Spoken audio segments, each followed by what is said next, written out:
The excavation site on Theta 9 had been active for 3 years, and Dr. Vexenar felt his mandibles clicking with anticipation as the final barrier fell away before them. The insectoid archaeologist's compound eyes reflected the glow of ancient machinery that hummed to life after millennia of silence, and he could barely contain his excitement at what lay beyond the massive vault door. "Commander Zalthos, inform the Galactic Council immediately," Vexenar said, his voice translator converting his clicking speech into standard galactic common. "We have breached the inner sanctum." The reptilian military officer's scales rippled with concern as he activated his communication device, reporting to the fleet in orbit above. Zalthos had been assigned to oversee this expedition specifically because of what they sought: the legendary infinite torque device, a weapon so powerful that ancient texts claimed it could reshape reality itself. Lieutenant Karen Hughes stood near the back of the chamber, datapad in hand, recording everything with calm professionalism. The human liaison officer from Earth's diplomatic corps had been observing the excavation for 6 months now, and she maintained her usual expression of polite interest. Beside her, Professor Danny Morris adjusted his glasses and made notes about the vault's architectural features. "The seals are intact," Vexenar announced, his translator carrying his words to everyone in the chamber. "Whatever the progenitors left here has remained untouched for at least 50,000 years. The other members of the archaeological team, a mix of species from across the Galactic Council, moved forward with reverence and fear. Everyone knew the legends. The progenitors had been the first spacefaring civilization in the galaxy, and they had vanished mysteriously, leaving behind only ruins and warnings. Dr. Vexenar, one of the Crithian researchers, called out, "The translation matrix has finished processing the warning glyphs." The lead archaeologist scurried over to the holographic display, his multiple legs carrying him swiftly across the ancient floor. The symbols that covered the vault's inner walls now appeared in translated form, and what Vexenar read made his blood run cold. "Power beyond measure," he read aloud, his voice shaking. "Capable of tearing apart the strongest bonds known to science. Use only with the greatest wisdom and understanding. Improper handling will result in catastrophic consequences." A collective gasp echoed through the chamber.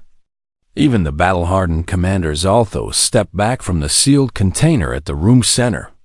Karen glanced at Danny, who raised an eyebrow slightly. Neither human spoke, but they exchanged a look that suggested mild amusement. "We must establish a security perimeter," Zalthos declared, his reptilian voice firm with authority. "No one approaches the container until we have proper shielding and containment protocols in place." "Agreed," Vexenar said, though his scientific curiosity warred with his sense of caution. "The Galactic Council must be informed of the exact nature of these warnings." This is precisely what the legends described. The team spent the next 2 hours setting up energy barriers and sensor arrays around the sealed container. It stood roughly 1 meter tall, made of a dark metal that resisted all their scanning attempts. Ancient symbols covered its surface, and a locking mechanism of bewildering complexity secured its lid.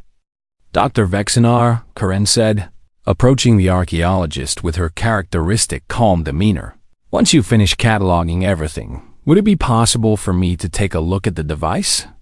Every alien in the chamber turned to stare at her. Vexenar's mandibles clicked in what his species expressed as shock. "Lieutenant Hughes," he said carefully, "you understand that this is potentially the most dangerous artifact ever discovered?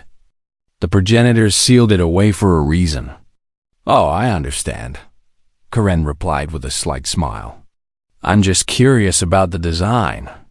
Earth would appreciate the opportunity to study it from a human perspective." Commander Zalthos moved between Karen and the container, his imposing form blocking her view. "The casual attitude your species displays toward matters of galactic security continues to baffle me," he said. This is not some trinket to be examined on a whim. No one said anything about a whim, Danny interjected mildly. We respect the proper protocols. We're just expressing interest in participating in the research. Humans, muttered one of the Raxian soldiers, a comment that drew agreeing nods from several other aliens. The excavation team continued their work, carefully documenting every symbol and measurement.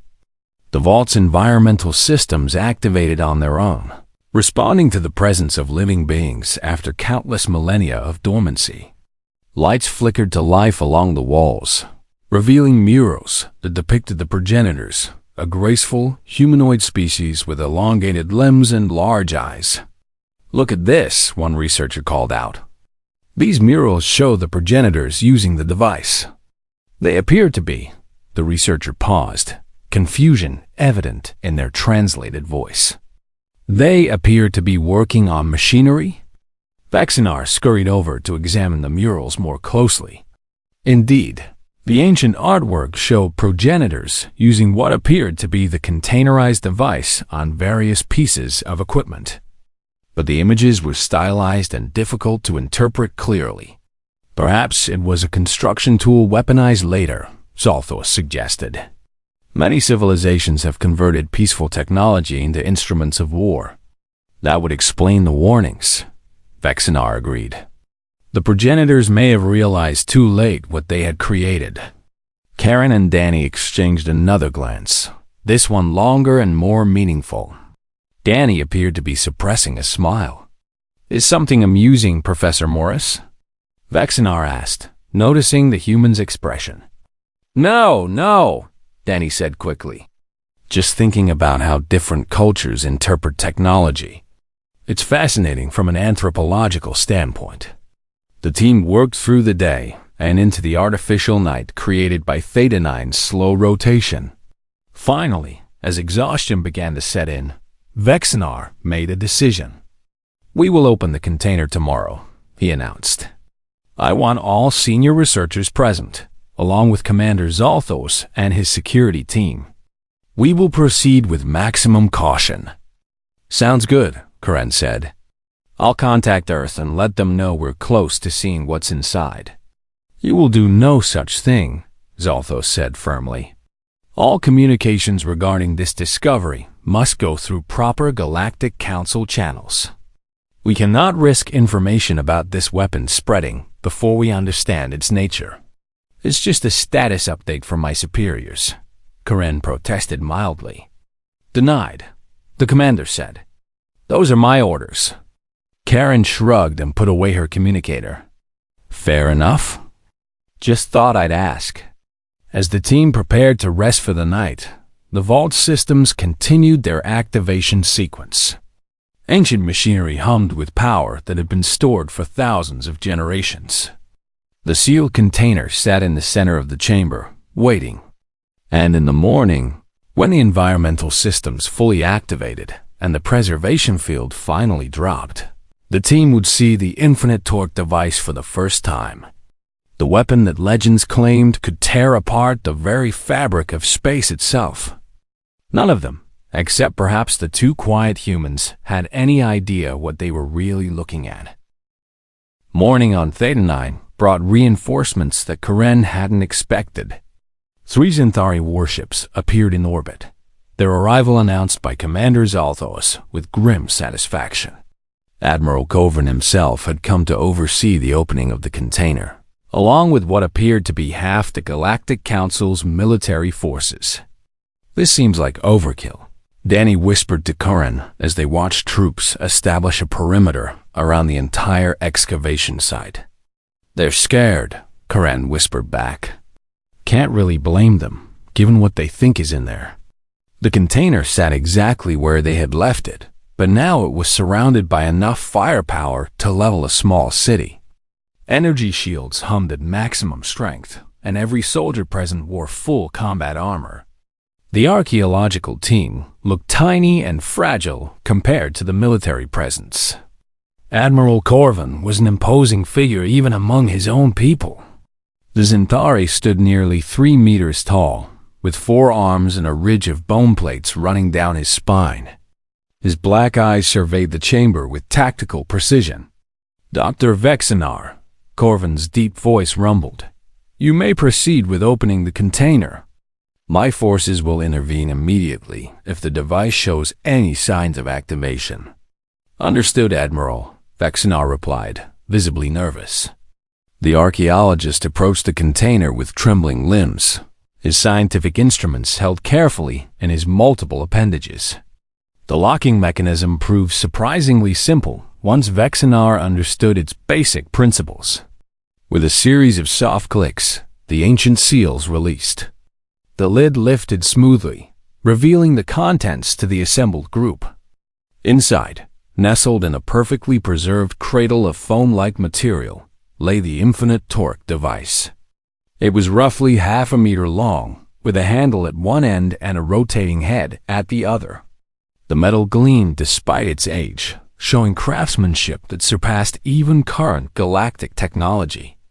Various settings and adjustment mechanisms covered its surface, and a power coupling at the base suggested it required an external energy source. Every alien in the chamber stared at it with a mixture of awe and terror. "It's beautiful," Vexinar breathed. "The engineering is extraordinary." "It's terrifying," Corvin corrected. "Begin the analysis. I want to know exactly what this weapon can do." The scientific team deployed their most advanced scanners. Energy readings, material composition analysis, and structural integrity tests all ran simultaneously. The data that came back made the researchers exchange worried glances. "The device is capable of generating rotational force exceeding anything in our current arsenal," one researcher reported. "The torque output as well. It's theoretically unlimited, depending on the power source." "Unlimited torque," Zolthos repeated quietly. The legends were true. This could tear apart a starship's hull as easily as tissue paper. Karen coughed quietly, covering what might have been a laugh. "Something funny, Lieutenant?" Admiral Corvin's 4 eyes focused on her with intensity. "No, sir," Karen said quickly. "Just clearing my throat. The dust in here is pretty thick." "The device appears to have multiple settings," another researcher announced. "Different heads for different applications. This suggests it was designed for precision as well as raw power. A weapon that can be calibrated," Vexinar said thoughtfully. "That makes it even more dangerous. It could be used for everything from assassination to planetary demolition." At that moment, the chamber's entrance announced a new arrival. A young human man in an engineering uniform walked in, carrying a toolkit and looking completely unbothered by the massive military presence. "Lieutenant Greg Patterson, Earth Engineering Corps, reporting as requested." The human gave a casual salute to Admiral Corvin, who towered over him. "Earth sent a technical consultant," Zolthos explained. "The Galactic Council wanted human expertise available, given your species' unique perspective on technology." Greg walked over to where the container sat, looked inside at the device, and immediately burst out laughing. He laughed so hard he had to lean against the container for support. "What is the meaning of this?" Admiral Corvin demanded, his voice dangerous. "You show disrespect to a weapon that could end civilizations?" I'm sorry, Greg gasped, trying to control his laughter. "It's just, you guys really thought, oh man, this is too good." "Explain yourself," Corvin ordered. "It's an impact wrench," Greg said, wiping tears from his eyes. "A really, really nice impact wrench. Probably the best one ever made, but still just an impact wrench." Silence filled the chamber. Every alien stared at Greg as if he had grown a second head. "A what?" Vexinar asked carefully. "An impact wrench. You know, for moving and tightening bolts? Automotive repair? Construction? Basic mechanical work?" Greg looked around at the blank expressions. "You guys don't know what an impact wrench is. We use molecular bonding and automated assembly systems," one of the Crithian researchers said stiffly. We have no need for such primitive mechanical fasteners. Wow, humans still use bolts and nuts for lots of stuff, Greg said. And when those bolts get really tight, you need something with serious torque to loosen them. Hence, impact wrench. You're telling me, Admiral Colvin said slowly, that this legendary progenitor weapon is actually a construction tool? Yep, Greg said cheerfully. Though I gotta say, if this thing works like I think it does, it would make auto repair a breeze. Do you guys mind if I test it?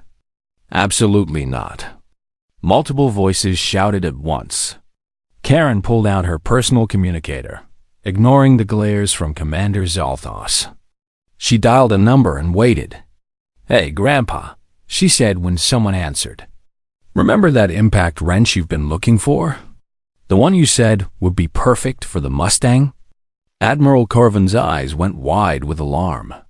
You're discussing the deployment of this weapon over an open channel. I'm talking to my grandfather, Karen said calmly. And yes, Grandpa, we found one. It's progenitor made, really old but in perfect condition. You want me to send it to you, or do you want to come pick it up? Through the communicator, everyone in the chamber could hear an elderly male voice express enthusiasm. I'll come get it myself.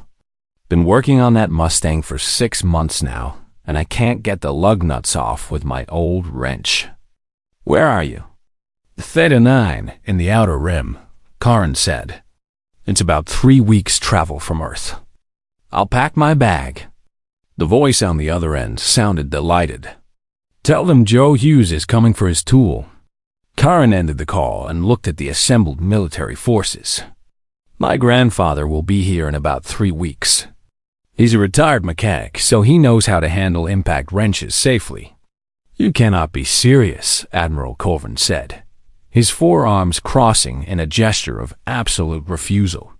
We are not allowing a random civilian, a human civilian, to take possession of a progenitor artifact. It's his field of expertise, Danny pointed out.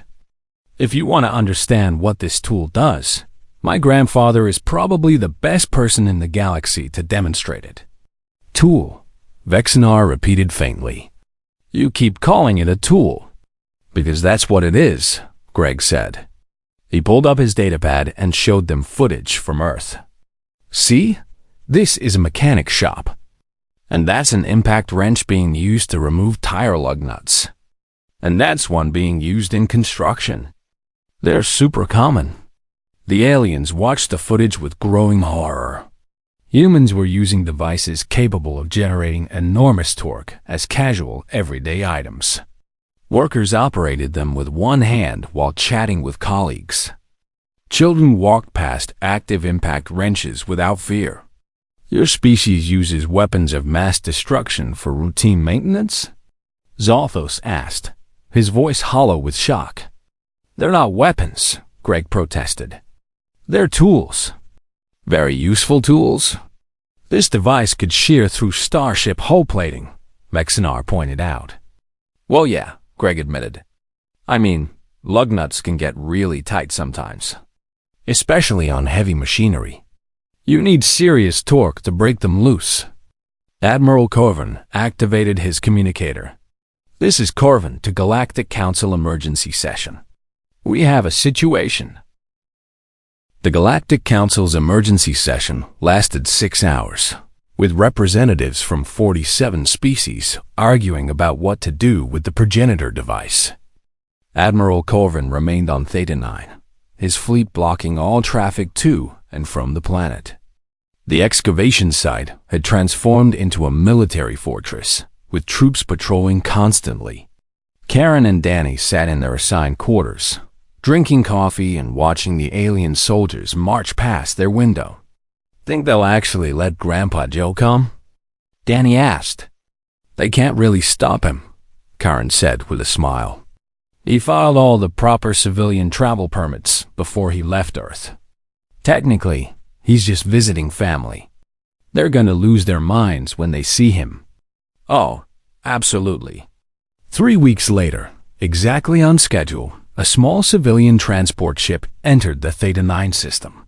Admiral Corvin's fleet immediately moved to intercept it, weapons powering up. "Unidentified vessel, state your purpose," the communication officer demanded.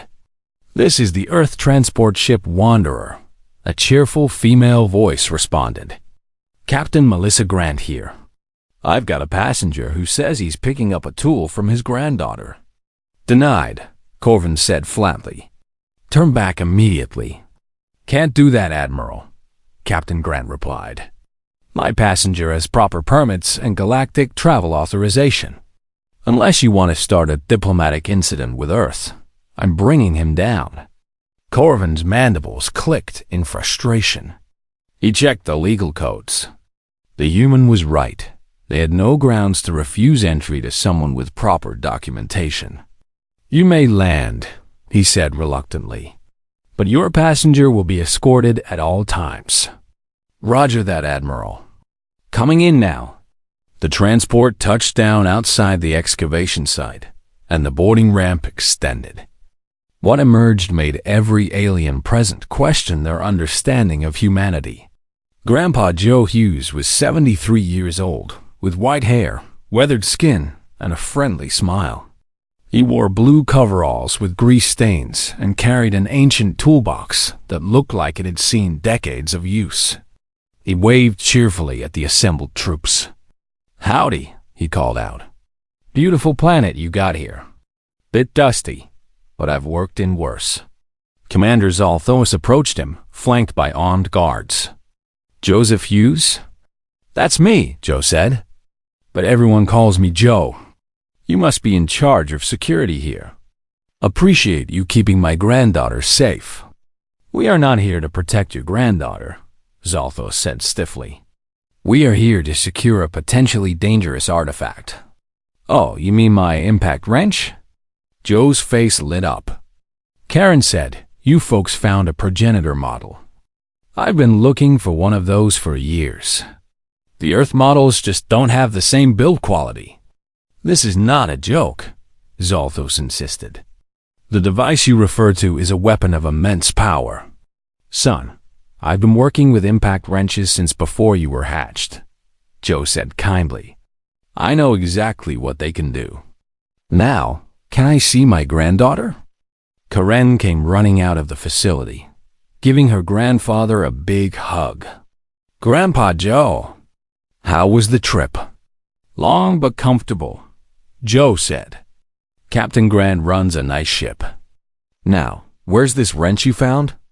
"Inside," Karen said. "But there's a lot of security." "I can see that." Joe looked around at the military presence with amusement. "Seems like overkill for a hand tool." High Arbiter Quencha's holographic form materialized in the center of the compound. The supreme authority of the Galactic Council looked down at the elderly human with all 6 of her eyes. "Joseph Hughes," she said formally. "The Galactic Council demands an explanation. Why has Earth sent you to claim the progenitor device?" "Well, ma'am," Joe said respectfully, "I'm here because my granddaughter called and said she found a really good impact wrench. I've been restoring a 1967 Ford Mustang, and the lug nuts are seized something fierce. My old wrench doesn't have enough torque to break them loose." Quencha's translator took a moment to process this. "You want to use a progenitor artifact to repair a primitive ground vehicle?" "Mustangs aren't primitive," Joe said, slightly offended. "They're classics. Beautiful machines. I'm doing a full restoration engine rebuild, new transmission, the works. But I can't get the wheels off with my current tools." "This cannot be happening," Vexinar said faintly. He had emerged from the excavation site to witness this conversation. "You truly believe the infinite torque device is meant for automotive repair?" "I don't believe it, I know it," Joe said. "Look, I brought pictures." He pulled out a datapad and showed them images of his Mustang. "See? Got her up on blocks in my garage. Been working on her every weekend. The previous owner really over-tightened those lug nuts." The aliens stared at the images of the antique vehicle. It looked like something from a museum all metal construction, internal combustion engine, manual controls. Why do you not simply purchase a new transport? Quencha asked, genuinely confused. Because that's not the point, Joe said patiently. This Mustang is history. It's art. It's a connection to Earth's automotive heritage. My father drove one just like it, and his father before him. Restoring her is about preserving that legacy. You maintain ancient technology as a hobby? Admiral Corvin asked. Sure do, Joe said proudly. Lots of humans do. We've got whole communities dedicated to it.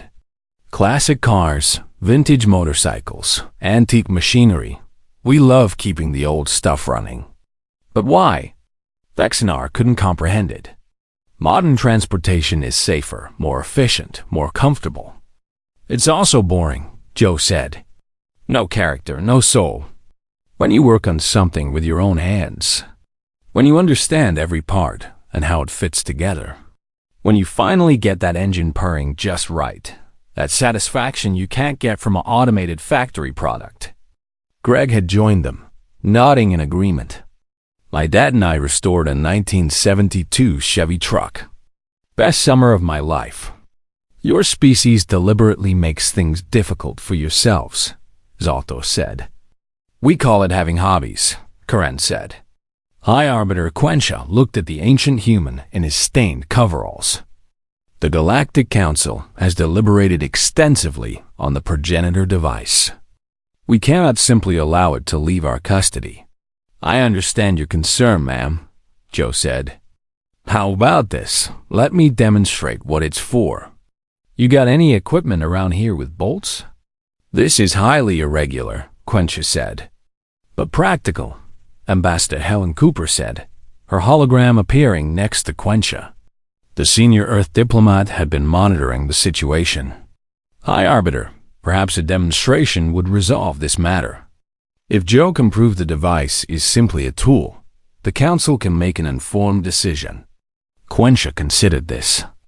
Very well, but the demonstration will be conducted under strict security protocols. Fair enough, Joe said. Now, someone want to show me this wrench? And please tell me you've got a power source. These old progenitor models usually need a charge after sitting for a few thousand years. The group moved toward the excavation site. Alien troops maintained their perimeter, weapons ready. In the center of all this military might walked one elderly human in coveralls, completely unconcerned. He was about to show the galaxy that the most legendary weapon in progenitor history was actually just a really well-made impact wrench. And he was going to use it to fix his car. Inside the excavation chamber, Grandpa Joe set down his toolbox and approached the container with the reverence of a man looking at a masterpiece. The progenitor impact wrench gleamed under the artificial lights, its ancient metal still perfect after thousands of years. Now that's what I call craftsmanship, Joe said admiringly. Look at that balance. And the grip design ergonomic even by modern standards. The progenitors really knew their stuff. Please maintain a safe distance, Commander Zalthos warned. Energy barriers hummed between Joe and the device. Can't properly examine it from over here, Joe pointed out. How about you lower those shields and let me take a closer look? Admiral Corvin shook his head. Absolutely not. The device remains contained until we understand its full capabilities. Ambassador Cooper's hologram flickered slightly as she reviewed data on her end. High Arbiter, I've brought documentation that might help. Earth historical records, mechanical engineering textbooks, and maintenance manuals for impact wrenches dating back 300 years. A massive data transfer began, flooding the Galactic Council systems with human technical documentation. Aliens across the galaxy started reading about torque specifications, socket sizes, and proper pneumatic tool maintenance. This is extraordinary, Vexinar said, scrolling through the information. Humans have been using high-torque rotational tools for centuries. And you use them for everything: construction, manufacturing, vehicle maintenance, even art installation. Of course we do, Greg said. They're incredibly useful. How else would you tighten large bolts? Molecular bonding, one of the Crithian researchers said. Or magnetic locks. Or gravity clamps. There are dozens of modern alternatives. Those are great for new construction, Danny agreed. But what about maintaining existing structures? What about antiques? What about situations where you need to be able to disassemble and reassemble something multiple times? The alien researchers looked at each other. They genuinely hadn't considered these scenarios. Their technology focused on permanent solutions. We don't really do maintenance the way you describe, Vexenar admitted. When something breaks, we typically replace the entire unit. That's wasteful, Joe said. And it means you can't preserve history. What happens to your old buildings, your antique machinery, your cultural artifacts? They are placed in museums with preservation fields, Quentia said. But never touched? Never operated? Never actually used? Joe looked sad. That's not preservation. That's just freezing things in time. Real preservation means keeping things functional, understanding how they work, being able to demonstrate them to future generations. This concept clearly troubled the assembled aliens. They had never thought about the difference between static preservation and functional maintenance. The human approach has merit, Ambassador Cooper said. Our museums feature working exhibits. Children can watch antique machines operate, touch reproductions, understand the progression of technology. It's educational and culturally significant. It's also dangerous, Admiral Corvin pointed out, allowing civilians to operate powerful equipment. With proper training, it's perfectly safe, Joe said. I've been using impact wrenches for 55 years, and I've still got all my fingers. You just need to follow basic safety procedures. Which are? Vexenar asked, his scientific curiosity overcoming his fear. Joe launched into an enthusiastic explanation of impact wrench safety. Proper grip techniques, checking the socket size, ensuring the bolt was aligned correctly, wearing appropriate protective equipment, and never exceeding the tool's rated specifications. The aliens listened with fascination. You have formalized protocols for this? Quentia asked. Of course, Ambassador Cooper said. Earth has entire regulatory agencies dedicated to tool safety. We have standards, certifications, training programs, and professional organizations. The Galactic Council has similar structures for much more dangerous equipment. This comparison made the aliens pause. They did indeed have extensive safety protocols for their technology. Why should human mechanical tools be any different? I propose a compromise, Vexenar said suddenly. Allow Joseph Hughes to demonstrate the device under controlled conditions. We provide the equipment to be worked on, we maintain security protocols, and we observe the actual function of the tool. This is acceptable, Quentia said after a moment's consideration. But what equipment shall we use for the demonstration? How about one of your excavation vehicles? Joe suggested. Those big-wheeled rigs outside? I bet they have bolts holding their wheels on. Zolthos looked horrified. You want to remove the wheels from a council vehicle? Just one wheel, Joe said reasonably. Then I'll put it right back on. That's the whole point of removable fasteners. You can take them off and put them back. After much debate and several more emergency communications with the Galactic Council, they agreed. The excavation vehicle was moved into position. Greg examined the wheel assembly and confirmed it used mechanical bolts, 6 of them, each one roughly 10 centimeters in diameter. Those are some serious lug nuts, Joe said appreciatively.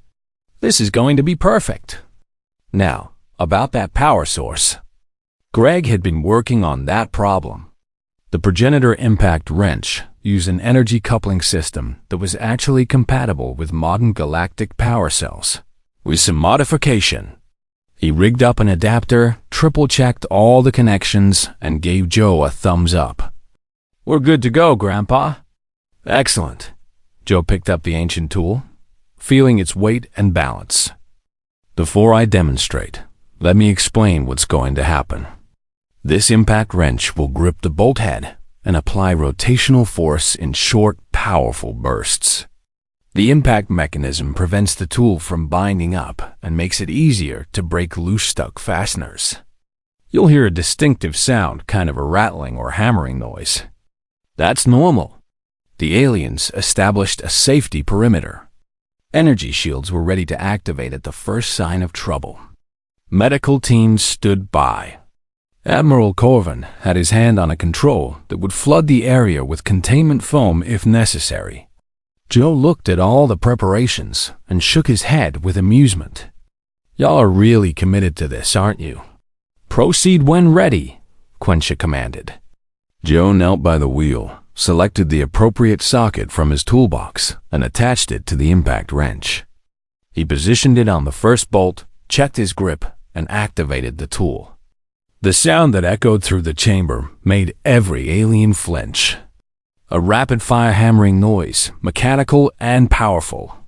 The bolt, which had been tightened by heavy machinery, began to turn. In 3 seconds, it came loose. First one done, Joe said cheerfully. 5 more to go.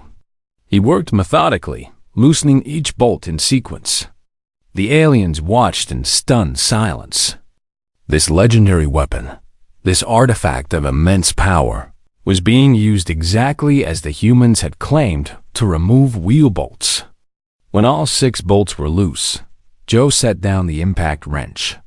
Now I'll remove them by hand for the last few turns. Then we take off the wheel, examine it, and put it back. After that, I'll use the wrench to tighten the bolts again. Watch closely. This is how you maintain mechanical equipment. Quentia's hologram flickered. This is really just a maintenance tool. Told you, Karen said, grinning at her grandfather's demonstration. But the revelation was only beginning.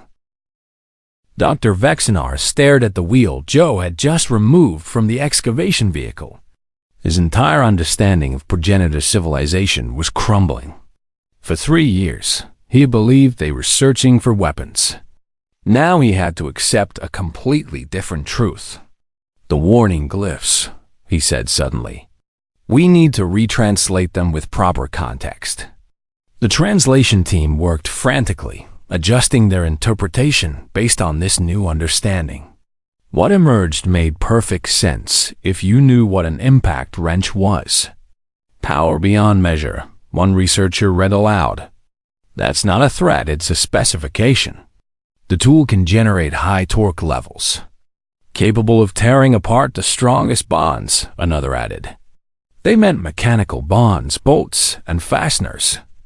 Use only with greatest wisdom and understanding, Vexenar finished. That's a safety warning. Improper use could cause injury or damage. It's an instruction manual, Danny said. You've been reading a user safety guide as if it were a doomsday prophecy. The realization spread through the alien researchers like wildfire. Every warning they had interpreted as evidence of a terrible weapon was actually just standard safety information. Admiral Corvin looked at his fleet deployment, his armed troops, and the massive security apparatus he had constructed around a simple hand tool. His scales flushed with what might have been embarrassment. So the progenitors were not warriors, he said quietly. They were builders, Joe said, carefully lifting the wheel back into position. Engineers and craftsmen, just like the mural showed. They were working on machinery because that's what they did. They built things and maintained them. But why seal it in a vault? Zolthos asked. Why all the ceremony? Maybe it wasn't a vault, Greg suggested. Maybe it was a storage facility? A tool repository? We found it on a dead world, right? Maybe the progenitors were abandoning this planet, and they left behind a cache of equipment for future use. Or for whoever came after them, Danny added. A gift to the species that would eventually explore the galaxy. High-quality tools that would last for thousands of years. Vexenar's mandibles clicked rapidly, a sign of excited realization among his species. That would explain the preservation systems. The environmental controls. They weren't sealing away a weapon. They were protecting valuable equipment from decay. Joe finished tightening the bolts, using the impact wrench to secure each one. The familiar rattling sound no longer made the aliens nervous. Now they understood what they were hearing. "There," Joe said with satisfaction. "All done. Wheels back on, properly torqued, safe to drive. That's how you do basic maintenance." High Arbiter Quentia looked at the elderly human. "Joseph Hughes, on behalf of the Galactic Council, I apologize. We grossly misunderstood the nature of this discovery." "No harm done," Joe said kindly. "Cultural misunderstandings happen. The important thing is we figured it out." "But this raises so many questions," Vexenar said. "If the progenitors left tools behind, what else did they leave? How many other artifacts have we misidentified as weapons?" "That's a good question," Danny said. "I bet there are progenitor sites all over the galaxy that have been classified as dangerous, when they're actually just storage depots or workshops." "We need to establish a new research initiative," Quentia declared. "A complete review of all known progenitor sites. We will examine them not as military installations, but as the cultural and technological legacy of a civilization of builders." "I volunteer to assist," Vexenar said immediately. "This changes everything we thought we knew about the progenitors. Earth would be happy to contribute our expertise in mechanical engineering and tool identification," Ambassador Cooper offered. "We have extensive experience with hand tools and their applications." "Accepted," Quentia said. "This will be a joint effort between all Council species. We have much to learn." Admiral Corvin ordered his fleet to stand down. The military presence that had seemed so necessary hours ago now felt ridiculous. Troops began packing up equipment, looking sheepish about having deployed in full combat readiness against a hand tool. "So, about that impact wrench," Joe said. "Is it okay if I take it home? I really do need it for my Mustang." The question prompted another debate, but this time it was brief. The Galactic Council agreed that the tool should go to someone who would actually use it as intended. However, they asked Joe to document his use of it and share the information with progenitor researchers. "I can do that," Joe said. "I'll make a whole video series. Restoration of a classic Mustang using progenitor tools. Might get some good views on Earth's maker networks." "We would appreciate detailed documentation," Vexenar said. "Understanding how the progenitors intended their tools to be used will help us interpret other artifacts." Karin helped her grandfather pack up the impact wrench. It fit perfectly in his old toolbox, looking right at home among his well-worn wrenches and screwdrivers. "This is going to make the restoration so much easier," Joe said happily. "Those lug nuts won't know what hit them." "Grandpa, you realize you're going to be famous, right?" Karen said. "The man who solved the mystery of the infinite torque device." "I just want to finish my car," Joe said. "But if it helps the galaxy understand the progenitors better, that's good too." 3 weeks later, Joe was back in his garage on Earth. The progenitor impact wrench hummed to life, its ancient power source interfacing perfectly with his modern charging system. He positioned it on the first stubborn lug nut and activated it. The bolt that had resisted all his previous efforts came loose in seconds. Joe grinned. "Now that's what I call quality engineering." Karen and Danny had come to help with the restoration. They documented everything while Joe worked, sending regular updates to Dr. Vexenar and the progenitor research team. Meanwhile, across the galaxy, the systematic review of progenitor sites had begun. What researchers had thought were weapon caches turned out to be tool libraries. Supposed doomsday devices were actually construction equipment. Defense installations were revealed as maintenance facilities. The progenitors had not been warriors. They had been master craftsmen who valued quality durability, and the preservation of knowledge. They had left behind not weapons of destruction, but tools of creation. Vexenar published his findings in a landmark paper that revolutionized progenitor studies. He dedicated it to Joseph Hughes, whose practical wisdom illuminated what scholarship had obscured. On Earth, Joe finished installing the new transmission in his Mustang. He lowered it off the blocks, climbed into the driver's seat, and turned the key.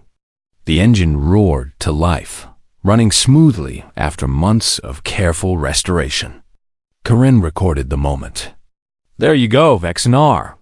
One 1967 Ford Mustang, fully restored using a combination of human ingenuity and progenitor engineering. The video of Joe driving his Mustang down the street became oddly popular across the galaxy. Aliens fascinated by human mechanical culture watched in amazement as the antique vehicle performed perfectly. Some species even started exploring their own historical technologies. Museums began developing interactive exhibits. The concept of hands-on learning spread to educational systems that had relied entirely on virtual instruction. Joe received messages from researchers all over the galaxy, asking about tool maintenance, mechanical fasteners, and the philosophy of preservation through use rather than static display. He answered every message patiently, always happy to share his knowledge. "You know what's funny?" Danny said one evening, watching Joe tune the Mustang's engine. "The aliens spent 3 years searching for the most dangerous weapon in the galaxy, and they found the most useful tool instead. Sometimes the things that build are more powerful than the things that destroy," Joe said. The progenitors understood that.